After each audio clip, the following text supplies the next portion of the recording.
Maria Elvira Dias Benítez, uma antropóloga colombiana que vive no Brasil há alguns anos, publicou agora um livro muito interessante, que é sua tese de doutorado, chamado Nas Leis do Sexo. Alguns talvez conheçam. Nesse livro ela faz a etnografia da indústria pornô em São Paulo, mas ela tem um trabalho anterior sobre homossexuais negros na Colômbia, em Bogotá.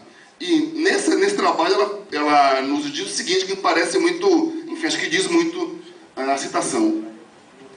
Quer dizer, falando de que modo eram recebidos ou incorporados na comunidade homossexual os negros que vinham da região da Colômbia, conhecida como Chocó, uma região particular onde se concentra a população negra. Oferece aos negros um espaço muito específico de participação, mediante a fetichização de seu corpo e de sua sexualidade, mas fecham-se para eles a possibilidade de estarem em cena como um ser que vai além de seu corpo, e que é, por exemplo, intelectual. Nesse jogo de ideologias, o negro oferece uma experiência direta com um dionisíaco, uma utopia erótica e genital, mas que talvez não seja nada mais, nada além disso. Então, repetindo um pouco o que eu disse, talvez de um modo mais elegante e conciso, que, quer dizer, essa mesma ambiguidade de sedução, medo, repulsa e fascinação, que parece, então, demarcar o espaço possível, quer dizer, que pareceria marcar o espaço possível de representação para o corpo negro. De Bogotá para o Recife, por acaso encontrei na internet, num site gay daqui de Recife, chamado Antena Mix, um texto sobre o Cafuçu. Talvez vocês, melhor que eu, conheçam essa figura algo folclórica que habita aí a paisagem sociocultural da Recife moderna. Ora, o autor do texto faz um certo elogio do Cafuçu como um objeto de consumo.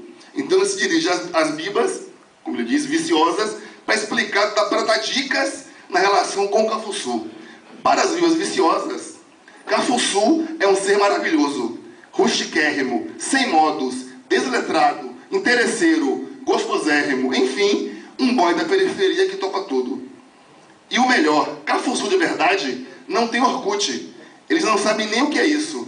Eles podem ser vistos nas periferias puxando carroças, andando em suas bikes, vendendo água mineral, roubando alguns, enfim, nos guetos cafuçuzenses. Mais uma vez, veja então, é a fetichização do homem negro, porque, enfim, eu acho que talvez não discordaríamos que 90% dos jovens da periferia do Recife, ou de Salvador, do Rio de Janeiro, têm a pele escura, são negros. E vejamos então as imagens que o autor desse texto escolheu para ilustrar as suas recomendações. Essas são as imagens que se encontram no site ilustrando o texto, que é maior do que isso. Veja então mais uma vez o corpo negro viril, quer dizer, na verdade é hipercorporal, não. É mais corpo do que qualquer outra coisa, numa fetichização,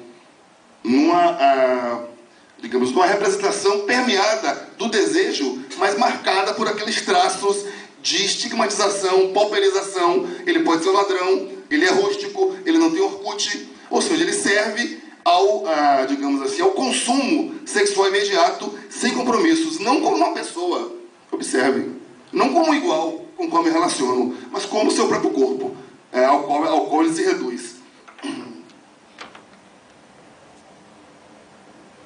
Bom, então chegamos um pouco, na verdade, um caminho para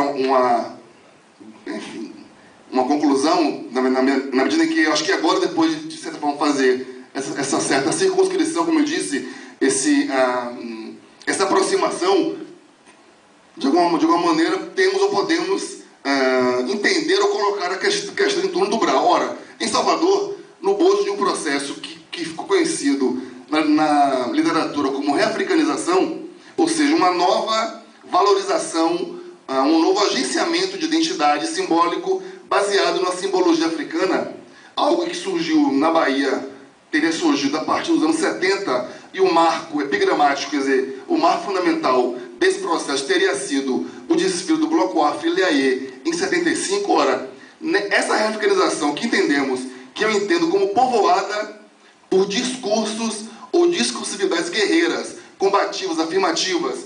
Outro bloco afro, chamado Muzenza, tem uma série de canções que alude à guerra, ao combate, ao conflito. Esse bloco Muzenza, inclusive, é conhecido como o bloco do reggae e autor de algumas canções que fazem referência a Jamaica, Bob Marley, e também é conhecido como sendo o bloco, digamos assim, que atraria os jovens mais agressivos e perigosos. Um certo lumpen, ou lumpenzinato, em oposição ao Ilhaê, que construiu para si uma imagem de elite negra, mais, então, como diria, mais autocontida, melhor posicionada socialmente, mais instruída. Ora, essas discursividades se acompanhariam de desterritorializações e reterritorializações. Em que sentido? A cidade de Salvador ganhou outro mapa com agência, com mobilização desses atores negros. O Pelourinho, que era o prostíbulo, de algum modo, ou melhor, que era um prostíbulo abrigado numa ruína histórica, tornou-se o epicentro dessa nova movimentação negra.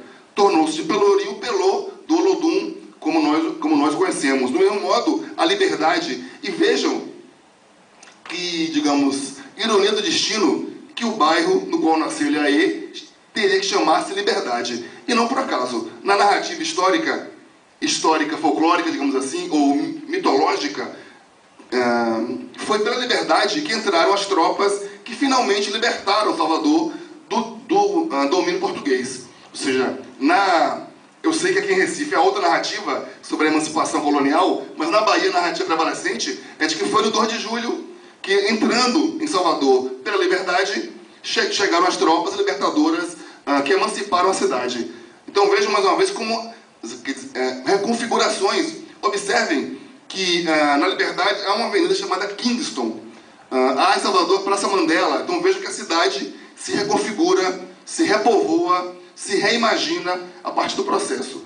Então, então teríamos discursividades guerreiras, combativas, teríamos desterritorializações, novas territorializações, mas também teríamos identificações, movimentos identitários que não se congelam, que não são exatamente fixos, que não implicam numa substantificação absoluta, quer dizer, num enrijecimento identitário, mas é movimentos no qual eu posso transitar assumindo como que personagens inventados no âmbito desse mesmo processo histórico. Aqui temos uma foto do livro muito conhecido do Hermano Viana, O Mistério do Samba. Eu não sei bem, ele não identifica o autor da foto. Eu suponho que seja ele próprio. Não sei se o Chico só sabe as fotos que estão no Mistério do Samba, mas veja então, no começo dos anos 80, a movimentação juvenil, popular, periférica no Rio de Janeiro, que se conecta fortemente com algo que ocorria na Bahia da mesma forma. O que seria esse algo? A recepção, a incorporação, digamos, talvez a aclimatação do universo imaginário da música funk ou da música soul norte-americana. Os jovens negros na Bahia e no Rio de Janeiro viram na figura de James Brown, aquele crioulo extravagante, com roupas coloridas e colantes, que dançava de modo perturbador, completamente sexualizado, irônico e derrisório, um modelo de identidade. James Brown tornou-se para os jovens no Rio e na Bahia uma referência de estilo. É assim que em Salvador, por esse período, surge no folclore popular, urbano, no vocabulário social da cidade, a figura do brau.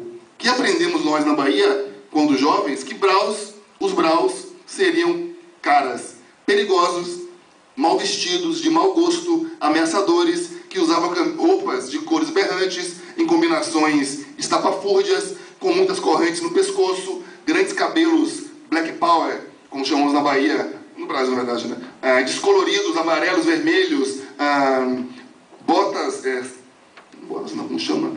Botinas all-star, verde ou de duas cores, camisas estampadas com bermudas muito acima da cintura. Ou seja, e observem, quer dizer, a estética do brau, de um modo muito claro, era um tapa na cara do padrão estético vigente na classe média baiana. E não era fruto do acaso. Os jovens levavam tempo para produzir a si mesmos, investiam numa própria autorrepresentação, completamente contrastante com o que seria o modelo esperado ou hegemônico. Assim, então, efetiva reinvenção de si numa conexão global com essas correntes simbólicas do Atlântico Negro.